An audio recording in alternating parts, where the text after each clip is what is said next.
Welcome to Meet the Candidate. My guest for this session is Bob McCaslin, who is running for re-election to state representative for the 4th Legislative District. So welcome, Bob. Thank you. This is, like I said, just the get acquainted, not political kind of interview. So it's just very refreshing. Yes, well, we want people to understand who candidates are as people who have volunteered for service. Wow. Starting with this, tell us about where you grew up. Well, I grew up in Spokane Valley, and other than a couple of stints overseas, when my dad worked for Kaiser, we lived in Australia for a year and a half and India for a year and a half. And I got to see the world before I turned 10. It was absolutely wonderful. Oh, is there some particular incidents that you observed in those settings that have helped shape how you think about the world? I think living in Australia and going to kindergarten there was quite the experience. I learned very early that being an American in a public school in Australia was not going to be easy to begin with. My nickname was Yank. Yeah. And but over time became very good friends with a lot of the other kids, and it was a great experience for me to learn about a different culture. And I think I assumed back then that if your skin color was the same, that automatically made everything the same. And that's not true. There's all kinds of different cultures within all different kinds of races. Okay. Well, how about schooling after you got back here? You came back to Spokane Valley, and I went to school in the Central Valley School District and graduated from Central Valley High School in 1976, and began working in a lumber store. And I was the next person up to be the warehouse manager. And my dad put a kibosh on that because he thought I should be going to college, that I'd have better job opportunities doing that. And boy, at the time I was pretty angry because I was going to make $5 an hour, in 1976. And boy, from the point I got my degree all the way through my dad's passing in 2011, whenever I remembered it, I'd call him up on the phone, or if we were together, I'd say, "Dad, thank you so much for, pushing me off to college so that I could become a school teacher." So where did you go to college? I went to WSU, and that was, my parents went to school there, and my sister went to school there for a year, but then she transferred to the American College of Switzerland. Wow, so that's a big jump for her. Yeah. And you majored in elementary education, I believe. I did, yeah, and I had a history major along with that, too. So where was your first teaching position? It was in San Jose, California. My story at WSU was that I pretty much wasted my whole first year and a half there. Well, you wouldn't be the first freshman who would say that. Well, it was kind of a spiritual search through that. Looking back on it, I was looking for meaning in my life, and just was not finding it in all of the traditional ways that most WSU freshmen, look to go have fun and so on. So from that, that really started me asking really deeper questions about life and what my relationship to God was, and and I learned that I had some very inaccurate views of who God was, and because I was raised in an Episcopal church where we were taught that if you're going to go to heaven after you die, you need to earn it. And I kept failing at that, and so I just didn't have a good picture of God's grace, and so I finally got to that point. A guy on my dorm floor gave me a little booklet called The Four Spiritual Laws, and it shared Ephesians 2:8 and 9 in that, for by grace you have been saved through faith, and that not of yourselves. It is the gift of God, so that no one can boast. And so I learned, wow, I don't have to earn my way, I just have to surrender. And by doing that, that changed my life. I did a 180 in my life. So, and it's certainly led me to most of the decisions I've made in my life since then up till now. So how did that lead into your decision to pursue politics? I know you have a family history of politics, but Yeah. for you, how was that decision for you to join? Well, I was used to being asked to run for office ever since I got out of college, but then I moved to San Jose, California with a Christian ministry and started teaching elementary school down there.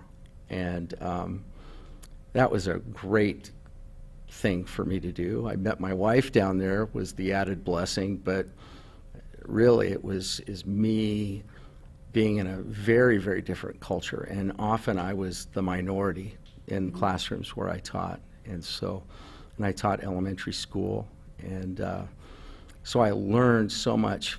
Parents inviting me over for dinner, and some of them wanted to fix me up with one of their daughters, but most of them just out of the goodness of their heart wanted me to come over for dinner, and many of those people were from different countries. They were all immigrants who had come to America for all different kinds of reasons. So I got to see and hear and talk with people who were unlike me, and I think that's really healthy.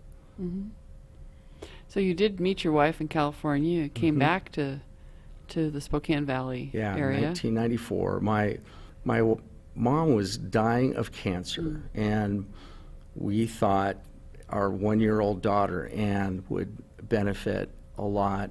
We didn't know how much time she would have, and she wound up having a year and a half in our daughter's life. She got to see Anne turn 2, and it was awesome. And we could really afford to live here a lot easier than we could in San Jose. So it was an added blessing. Okay, well, what took you to into politics? Well, the first time my wife met my father, she said, "Please promise me you're not going to do what he does." Honestly, she said that. And I said, "Don't worry, I love teaching." And so over the years, especially after I moved back to Spokane, people would say, "So when are you going to run for office?" And I'd say, "Why would you think I'd be good at that?" And they'd say, "Well, it'd be easy for you to get elected. You have the same first and last name as your dad." And I'd say to them, I think that's the most stupid reason to run for office than anything. And so enter Mike Padden, way back then, and he had a whole bunch of other reasons why I should run for office. And I'd come back from having coffee with Mike and share these things with my wife, and she'd say, it took her a while, and I was still not convinced. And so Mike, in his wisdom, said, "Hey, they're going to need some planning commissioners in the city of Spokane Valley. Why don't you volunteer for that and see if you can get appointed by the mayor?" And so I signed up for it, and the first time I didn't get it. They appointed somebody different who had more experience to fill out the 6 months that the last person hadn't fulfilled. And so but I went to every planning commission meeting. I learned as much as I could, and then I got appointed to it. So, and the same thing happened to me when I first ran for state representative. I didn't get appointed to it. Leonard Christian did instead, and so, but I did tell people when I ran that even if I don't get appointed, I'm still going to run for office. I am serious about this. So. Well, that's a good way to come to that last, that closing question, which is your 1-minute opportunity to tell people why should they vote for Bob McCaslin for state representative for the 4th Legislative District.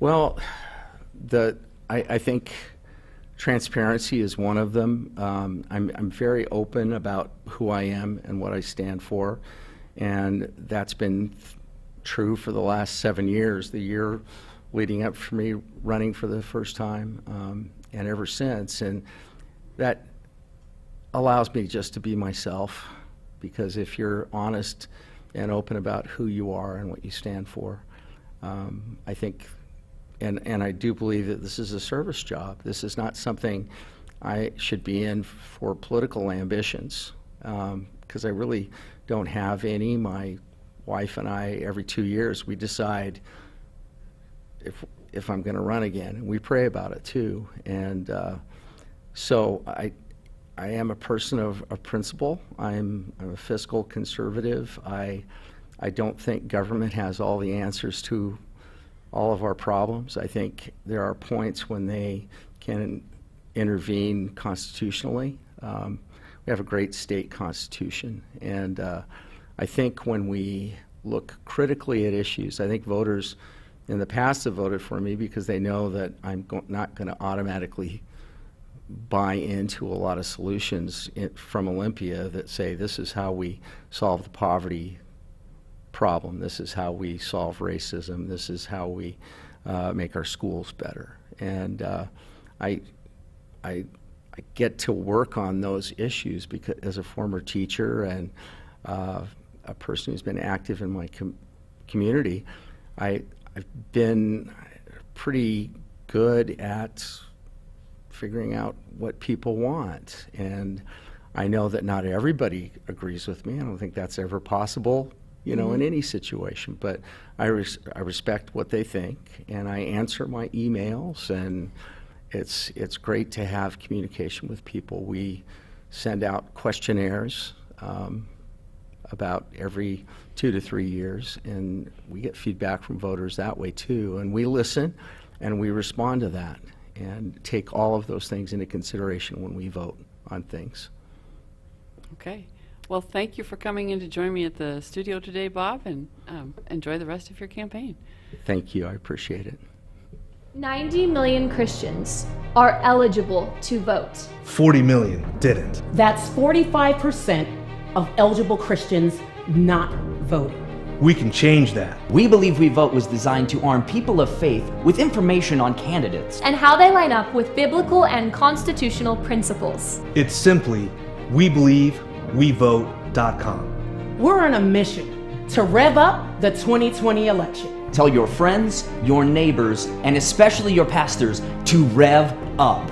Be an educated voter. Arm yourself with truth based on the Word of God. 2020, rev up. Register, educate, vote. Rev up. Rev up. Rev up 2020.